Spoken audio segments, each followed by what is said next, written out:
he llegado a una conclusión. ¿Y cuál sería ese? Deberían encerrarte. Buena suerte tratando de probar ante el jurado que alguien puede ser encerrado por producir humo en un espectáculo de horror o de miedo. Además, es una pésima solución. Si no, que le pregunten a doña Margarita. Casos de encierro, de maltrato, son más frecuentes de lo que nosotros pudiéramos pensar.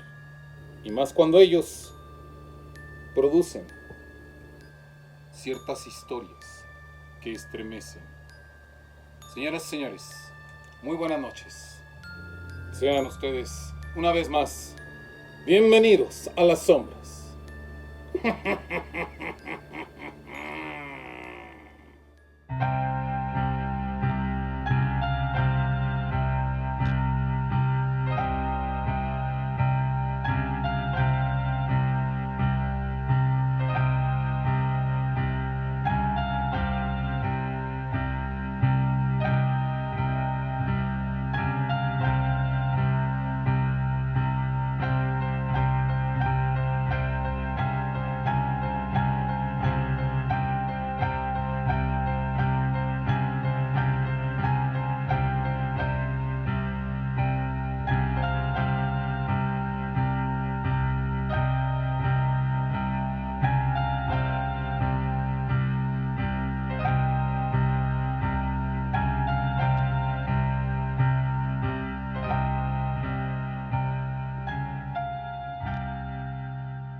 Más allá de los espectros, y más allá de todas las apariciones, toda historia que nos habla de un evento sobrenatural tiene detrás una razón de ser.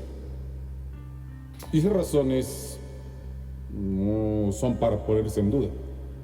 A diferencia de los fantasmas y de los aparecidos, de los que suele cuestionarse a menudo su existencia. Quizás es por eso que las leyendas siempre tienen un trasfondo de verdad. Pero suele suceder que la gente piensa que es mucho más terrible la consecuencia de esos actos.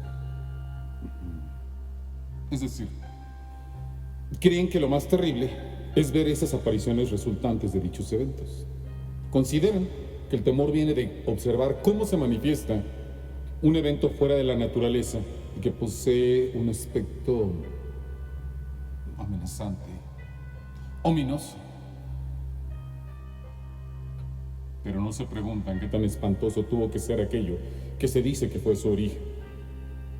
Nuestros temores, pues, están sujetos a una verdadera comprensión de los eventos acaecidos. Solo así comprenderemos en verdad el horror ante lo que se cuenta de una reja proveniente de un sótano, de lo que otrora fue una casa rica, perteneciente a una familia de gran posición económica entonces. Eran los tiempos de la colonia española, cuando los intereses respondían al honor y a la posición socioeconómica de los integrantes de esta opulenta sociedad que se enseñoreaba en aquella región conocida como la Nueva España. En la ciudad de Morelia, en Michoacán, vivía don Juan Núñez de Castro, en la casa ubicada en la calzada San Diego. Y a buen seguro, la vida le había sonreído al rico caballero, puesto que tiempo después de haberse asentado en ese lugar, las alegrías llegaron a su hogar. Primero, de un matrimonio con una hermosa mujer, doña Leonor del Paso.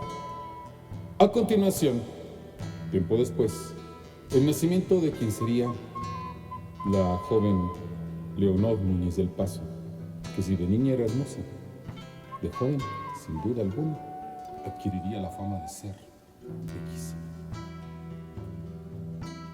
Pero en medio de este crecimiento, de la niña hasta convertirse en mujer, acaeció una desgracia que la dejó sin una madre que la criase en este proceso.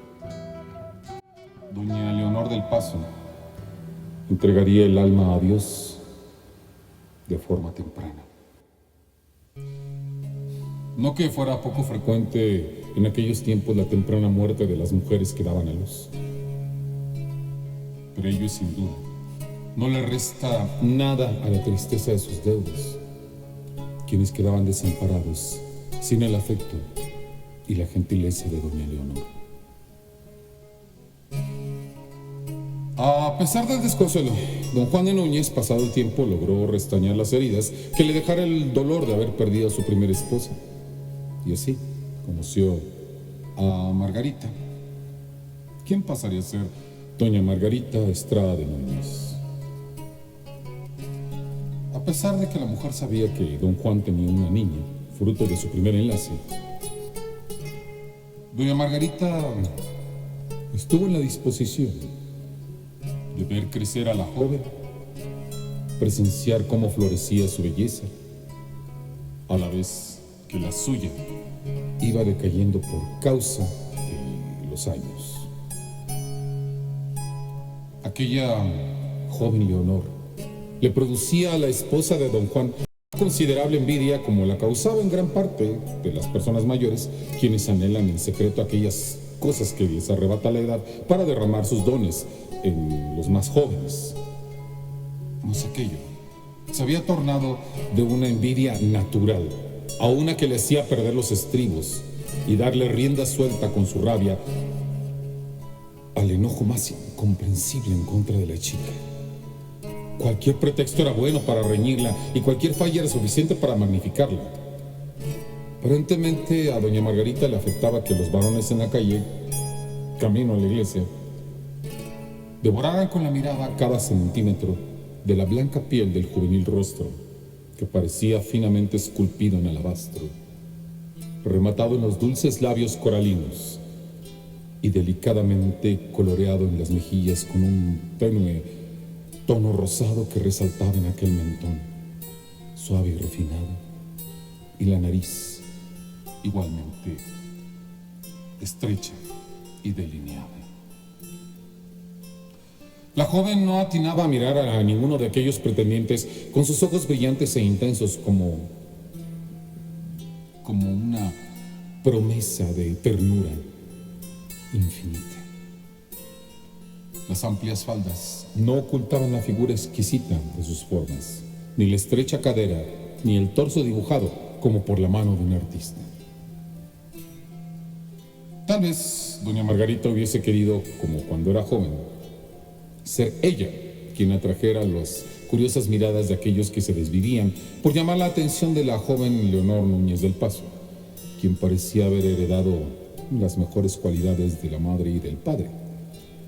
¿Acaso más bien habría que preguntarse cuál era la necesidad de doña Margarita por llamar la atención de los varones? Y ello podría quedar resuelto cuando nos enteramos que don Juan empezaba a estar cada vez más ausente de la casa de la calzada de San Diego.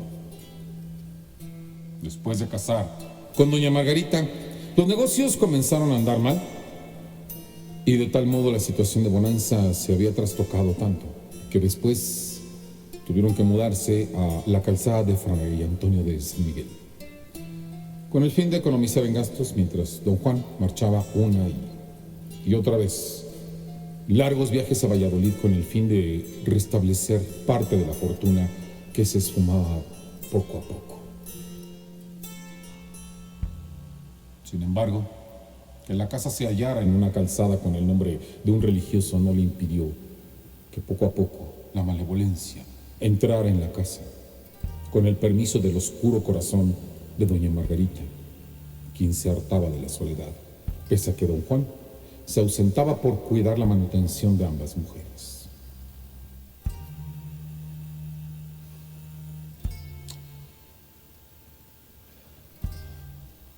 El santuario de Guadalupe era el sitio de devoción de los Núñez, y el padre no dejaba de rendir devoción al Señor cuando regresaba de Valladolid a Morelia para hacerse presente con su familia, tal vez en la búsqueda de la ayuda divina para la buena marcha de sus negocios. Por ello, no fue extraño que además de lograr que con su presencia los pretendientes de Leonor fueran más discretos, que uno de ellos abordara al hombre, al padre, con los fines claros de tener una relación formal con Leonor. Eran los tiempos en donde el consentimiento social que se requería era el del padre, y así lo sabía el capitán Manrique de la Serna y Frías, quien solo la vio un instante y a quien le quedó la idílica imagen de la joven en la memoria, probablemente para la eternidad. Así pues, para granjearse el afecto del hombre, no tardó don Manrique en hablar de sus logros y su hacienda a don Juan, quien parecía interesado en un buen partido, no solo por lo que respectaba a su importante cargo militar, sino por la posición que el capitán Manrique se había agenciado, pero sobre todo porque había podido observar en los ojos de la joven que a ella no le desagradaba en absoluto aquel pretendiente. ¿Cómo podría serlo si desde la primera vez se habían atraído?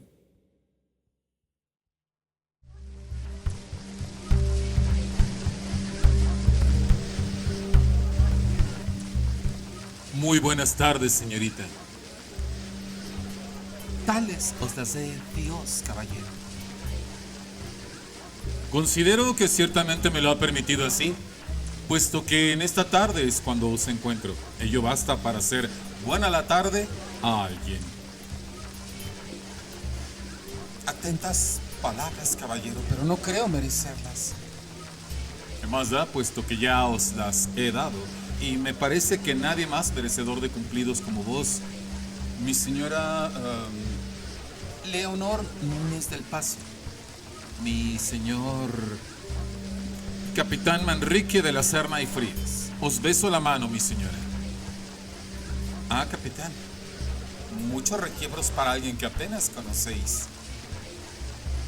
Mientras os sostengo la mano, puedo darme cuenta de que por su delicadeza puede leerse en ella cuanto desee saberse de vos. Por ejemplo, he visto que gozáis de buenas lecturas. Me intriga cómo habéis llegado a esa conclusión. El polvo acumulado en vuestras mangas, dado que no os dedicáis a faenas de la casa por el momento, dice que revisáis a menudo lecturas de las cuales no se os ha cuidado de limpiarlas antes de abordarlas, señora mía. En efecto, sois muy buen observador. Depende mi vida de ello, estimada Leonor. Una mala observación es cosa de vida o muerte para un soldado. Lo habéis dicho con toda propiedad. Hablemos de poesía. Se me ocurre que Dios no sabe sus palabras tristes. Y yo tampoco sé por qué las tardes en sus lejanos ojos se hacen grises, o sus primeros versos callan distraídos en el instante de morir un cisne. Vos, capitán, también leéis a Cervantes. Es bello, estimada Leonor, y también fue un soldado. Por eso quise leerlo, pero mi suerte es mejor que la de él.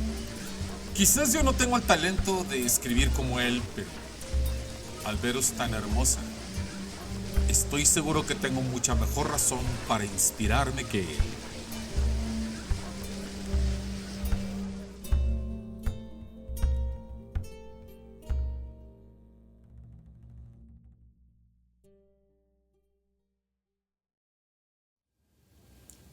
Leonor bajó la cabeza. Su rostro tenía el color de la grana, pero no deseaba que el capitán Manrique se diera cuenta. Afortunadamente, su padre llegaba y el embarazoso momento de sentirse tan halagada y ser el objeto de tales galanterías le hizo recuperar el aliento. Pero el corazón ya no lo recuperó de vuelta.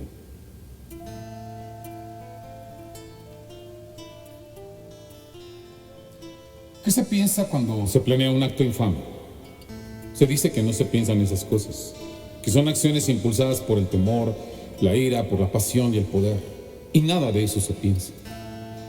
mas creo que ello sería imposible en estas condiciones. Doña Margarita Estrada conduciendo a la joven Leonor al sótano, llevándola de la mano sin que la chica sospeche nada. ¿Qué pretexto habría sido tan bueno como para que Leonor accediera a bajar con aquella mujer que no hacía pocos días le había reñido por habérsele sorprendido frente a la ventana de su habitación con el capitán Manrique?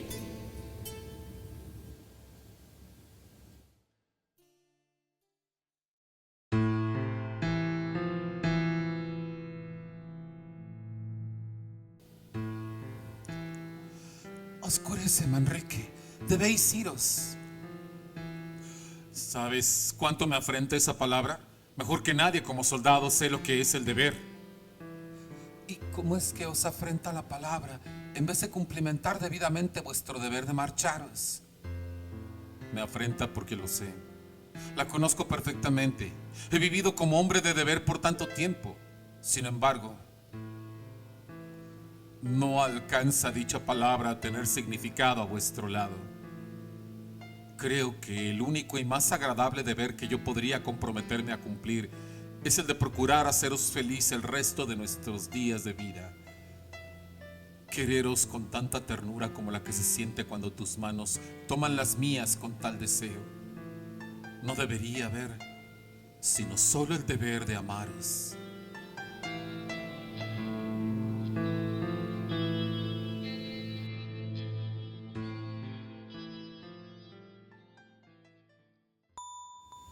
El grito de doña Margarita Estrada restalló en ese momento, interrumpiendo la encendida declaración de Manrique, como resuenan los truenos que preceden a la tormenta.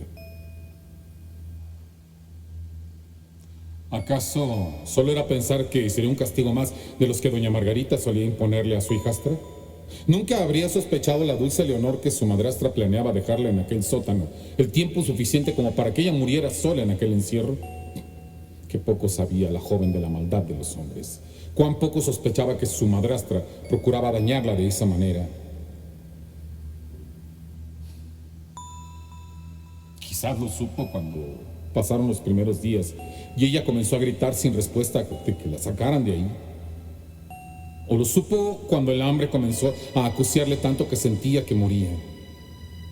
Ahí, en la soledad fría del cuarto, con una única ventana enrejada que daba al exterior, Leonor miró su mano. Aquella mano que en efecto estaba acostumbrada a otro ejercicio que solo era el de la lectura. Aquella mano que Manrique besaba con tanta ceremonia, con tanta ternura. Aquella mano que comenzó a atender a los transeúntes, quienes la veían como una aparición y a quienes les pedía un mendrugo de pan, un alimento empezado.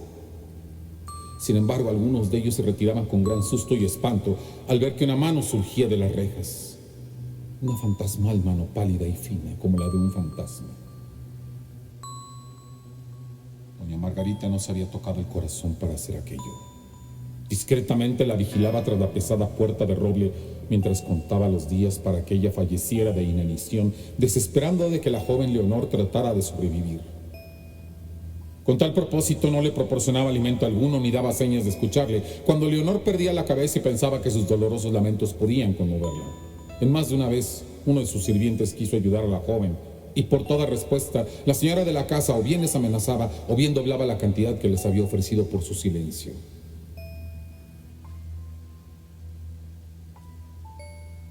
El capitán Manrique se inquietó de la desaparición de Leonor. No entendía qué podría haber sido tan terrible como para que no la volviera a ver nuevamente en la ventana por mucho tiempo. Contaba con la anuencia del padre y pensó que lo mejor era librar a Leonor de la odiosa prepotencia de doña Margarita casándose con ella, así que procedió a solicitar al virrey un permiso para ello. Pero demoraba demasiado y Manrique no podía ver a la joven. Y era de esas temporadas en que don Juan se había ausentado a Valladolid, de modo que no podía localizarlo para que le diera razón. Fue en vano que intentara probar con los criados para que le deslizasen una nota o algo así, pero tanta era su insistencia y tanto los rumores de la desaparición de Leonor, que bien pronto doña Margarita comenzó a recibir visitas relacionadas. con la falta de ella. La alta posición de Margarita Estrada, no obstante, la libraba de las pesquisas. Y supongo que la mujer confió en eso hasta el final. El capitán se inquietó. Aquello no podía ser en modo alguno normal. Decidió no esperar a que el padre regresara y acudió a buscarla. Por supuesto, el hombre se extrañó de aquello y decidió ir con el capitán Manrique a la casa de la calzada de Fray Antonio de San Miguel.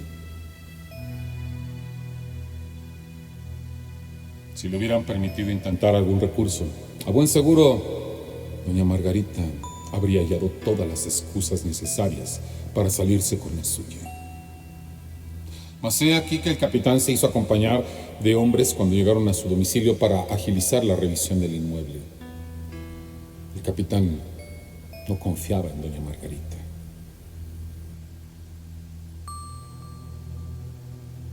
Hallaron la puerta del cuarto. El aroma no anunciaba un desenlace feliz.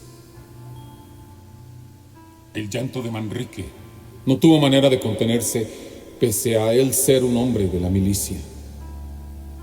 Tan solo, el único asomo de otra emoción fue la de la rabia de su frustración cuando ordenó a su guarnición que apresara a doña Margarita. El capitán tomó su blanca mano, la besó como en la primera vez, y como en la primera vez susurró a su cuerpo ahora sin vida,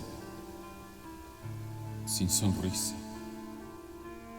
sin el ánima de sus ojos intensos. Yo sé que la poesía se desata con grandes olas en poetas tristes. No buscan pájaros ni luz sus versos. Persiguen la razón. ¿Por qué morirse? Leonor.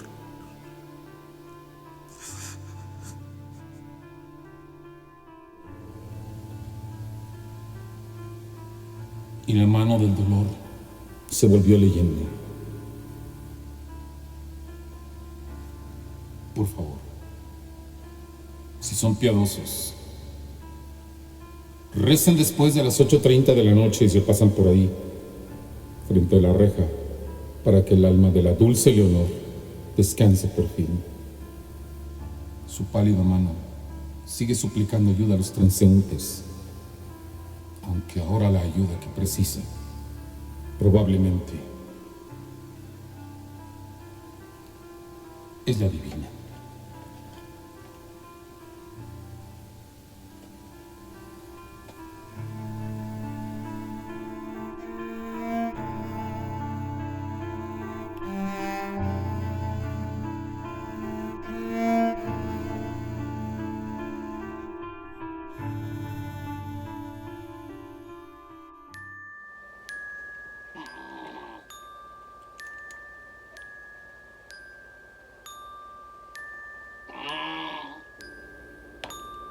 Ya se va a poner a tristear, señor Morticio.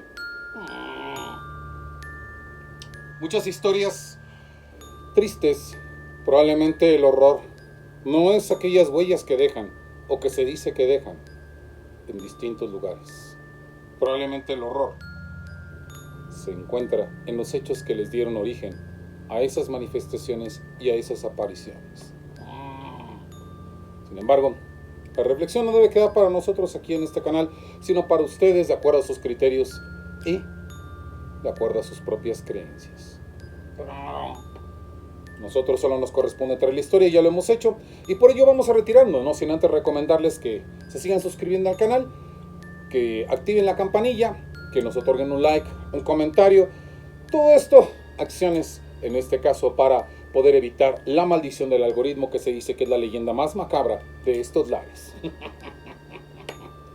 Asimismo, también los invitamos a los espacios virtuales de este universo de las leyendas del Cuervo, siendo uno de ellos, por supuesto, Leyendas del Cuervo Oficial y el grupo Bienvenidos a las Sombras Oficial, allí en lo que es Facebook.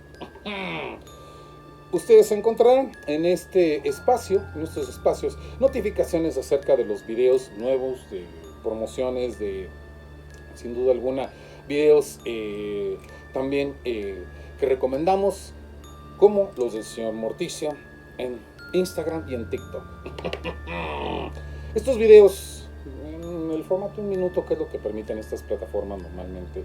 El señor Morticio les cuenta acerca de historias asombrosas sobre costumbres funerarias poco frecuentes, acerca de muertes absurdas, de asuntos de predicción desconcertantes, así como también de ocultismo sumamente extraños.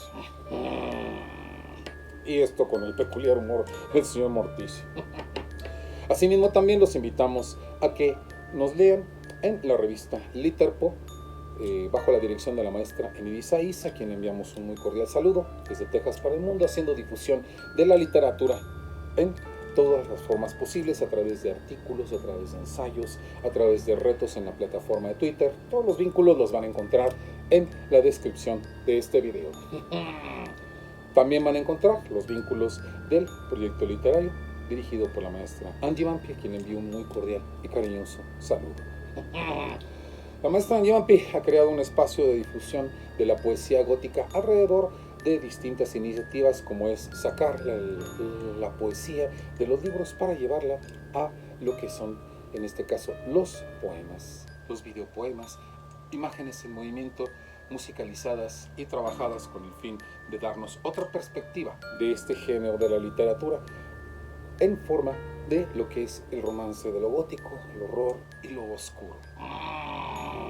Asimismo, también van a encontrar en lo que es este espacio de Luna de Octubre, que es como se llama este proyecto, los distintos momentos en que por Raven, un servidor, participa a través de sus charlas sobre libros en los libros del cuervo, cosas que pueden resultar sumamente llamativas para la comunidad gótica, como es saber acerca de cierto tipo de libros, acerca de cierto tipo de temas, de autores de horror poco conocidos, entre otras cosas que presentamos en la plataforma de Letras Góticas. Siempre ponemos un aviso en nuestra página, así que síganos y esperen ahí estos avisos. Así también esperen a Skarma los miércoles en la plataforma de Luna de Octubre, en las transmisiones en donde este personaje suele contar cierto tipo de historias. Sigue sin caerle bien, ¿verdad, señor Morticio? Está bien, algún día tendrán la oportunidad de arreglar las cosas. Podrán encontrar toda esta oferta en las transmisiones en vivo de la página de Facebook, así como también en las distintas plataformas de que dispone la red de lo que es Luna de Octubre, en Twitter, en TikTok y por supuesto también en YouTube. Sin más por el momento, y por supuesto también esperando que próximamente les anunciemos la salida de una nueva publicación a través de la Hermandad Literaria de Essen, a cuyos líderes, el maestro William Blackthorne, la maestra Liliana Pérez Vega, les enviamos un cordial saludo. Los esperamos la próxima ocasión con un nuevo relato aquí en las Leyendas del Cuervo, donde esperamos una vez más, próximo martes, darles la bienvenida a las sombras.